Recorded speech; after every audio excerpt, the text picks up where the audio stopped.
हूँ प्रभात कुमार और आज संडे है। संडे को हम आते हैं संडे इज़ फंडे टॉक में। तो समझिए एक संडे इज़ फंडे टॉक ही हमारे सामने हो रही है। तो इस टॉक में आज कोई एजेंडा नहीं है, बिना किसी एजेंडा का हम अचानक यहाँ पर आपके सामने प्रस्तुत हो गए हैं। और ऐसे में हम अपने तरफ से सोच करके कुछ भी जो मुझे याद है, कुछ काव्य या दोहा या मेरा खुद का कोई काव्य, तो उसी पर प्रकाश डालेंगे और एक एक करके कुछ कुछ बातें करेंगे। तो देखते हैं कितनी लंबी बातें होती हैं और क्या क्या चीज़ें इसमें हम खोल पाते हैं।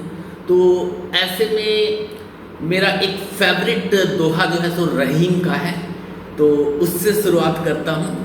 जो रहीम उत्तम प्रकृति का, कुछ कारी शकत न कुशंग, चंदन विश्व व्यापत रहे लिपटल रहत भुजंग।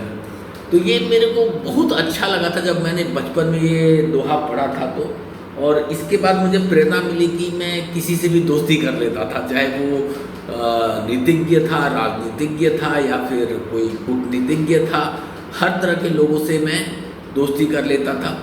तो यही है बात रही है जिस कारण से मेरे आज भी जितने भी दोस्त हैं बहुत कम है। फेसबुक में तो बहुत कम है, किसी लोगों के 4000 5000 दोस्त हो जाते हैं। मेरे अभी तक 1000 भी नहीं पहुँचे हैं।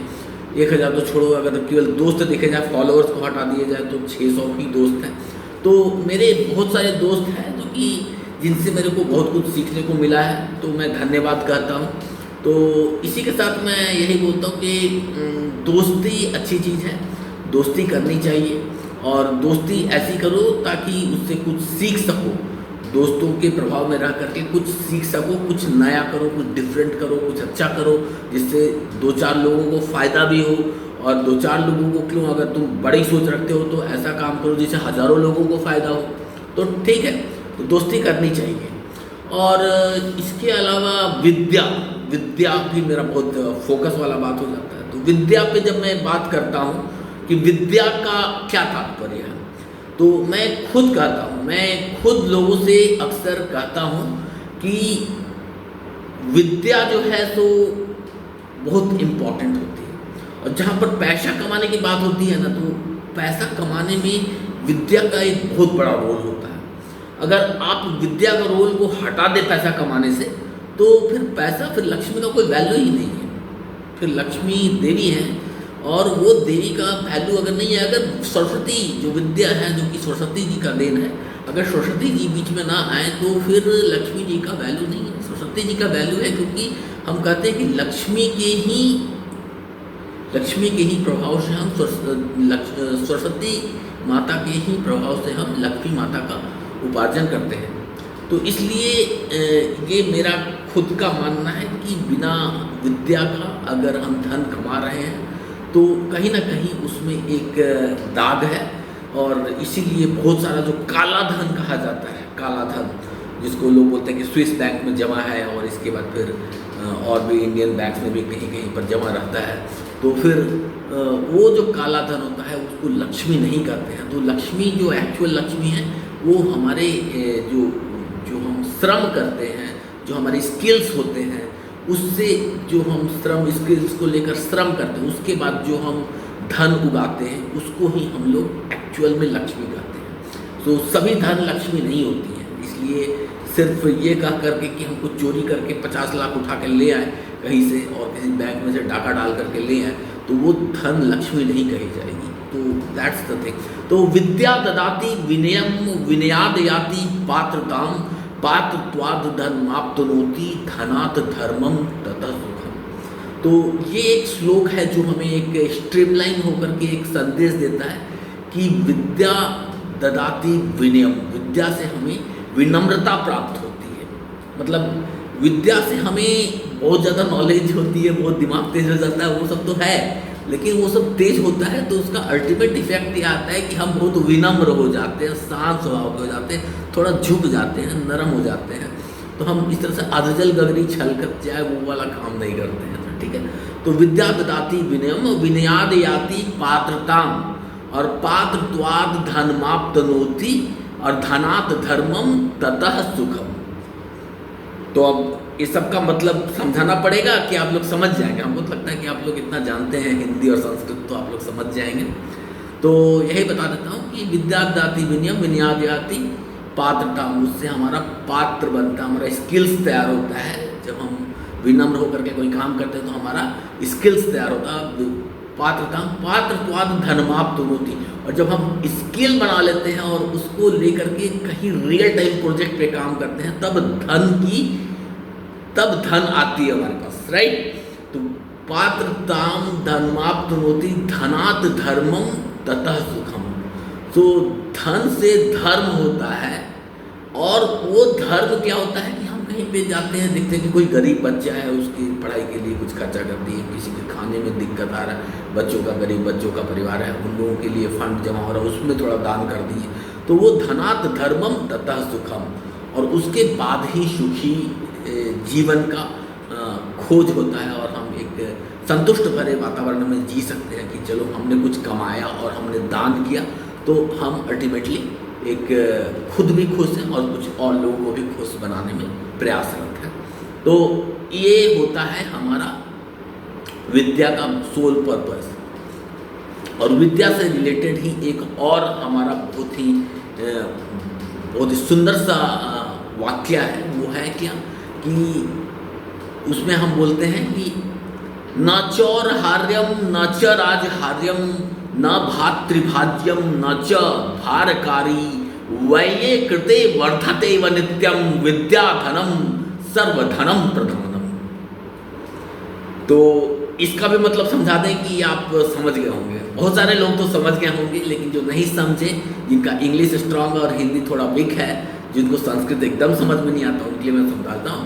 न चौरहार्यम, न चोरों के द्वारा चुराया जा सकता है। ये विद्या एक ऐसी धन है, विद्या एक ऐसा धन है जो चोर चोरी नहीं कर सकता है। मेरा दिमाग में से कोई चोरी नहीं कर सकता। हाँ, दिमाग खराब कर सकता है, उल्टा पुल्टा बोल करके मेरे को एग्जाम से पहले कोई आई लव यू बोल देगा, तो फिर भले ही मेरा दिमाग थोड़ा खराब हो जाएगा, एग्जाम खराब चला जाएगा, लेकिन फिर भी कोई चोरी नहीं कर सकता है। एक एग्जाम खराब कर सकता है, 2 एग्जाम खराब कर सकता है। जिंदगी के सैकड़ों एग्जाम हैं, हजारों एग्जाम हैं, उस हजारों एग्जाम को कोई खराब नहीं कर सकता। तो न चौरहार्यम न च राजहार्यम, और ना ही कोई राजा इसको छीन सकता है।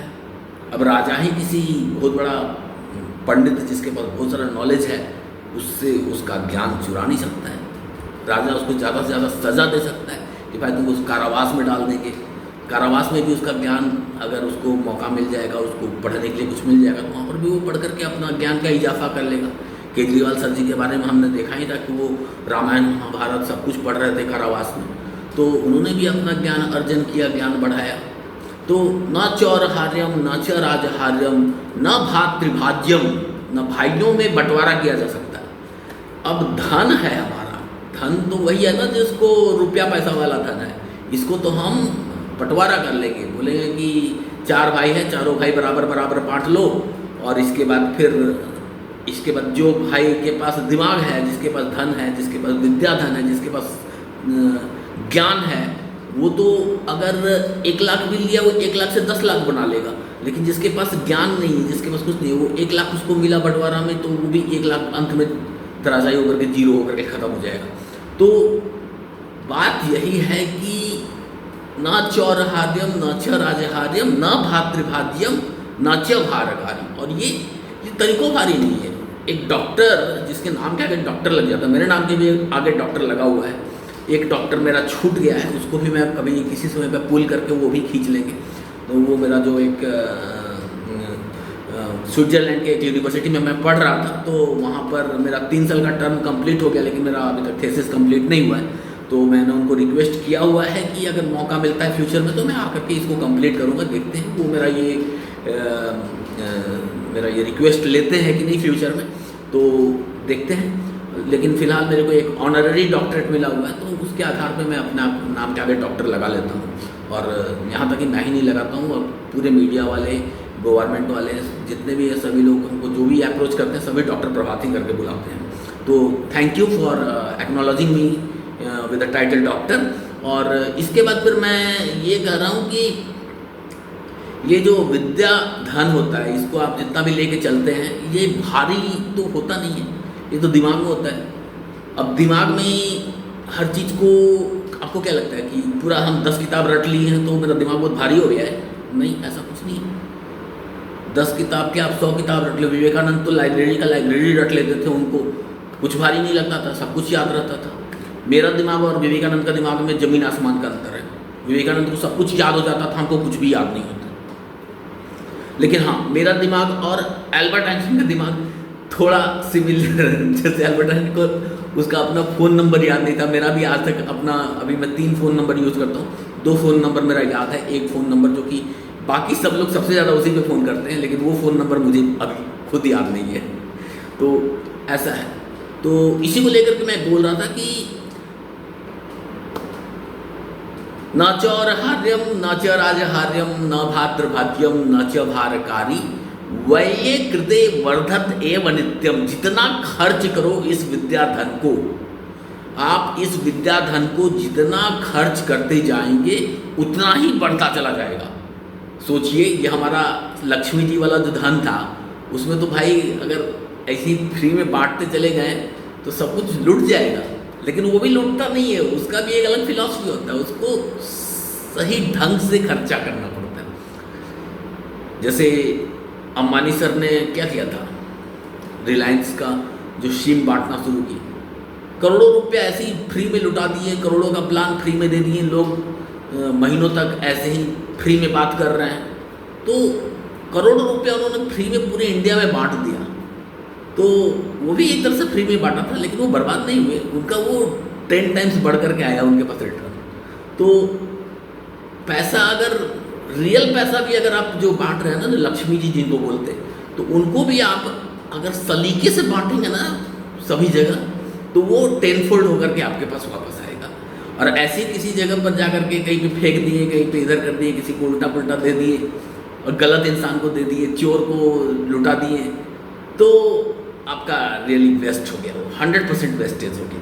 तो आपको पता होना चाहिए कि आपका धन जो है, जो आप उसको लुटा रहे हैं, कैसे लुटा रहे हैं, क्या आप राइट वे में लुटा रहे हैं। कभी कभी जरूरी होता है कि आप अगर लुटा रहे हैं तो उसको ब्रॉडकास्ट भी करें कि हमने यहाँ पे लुटाया है, ताकि उसको लेकर के एक हाइप बन सके और लोगों को पता चले कि वो क्यों लुटा है।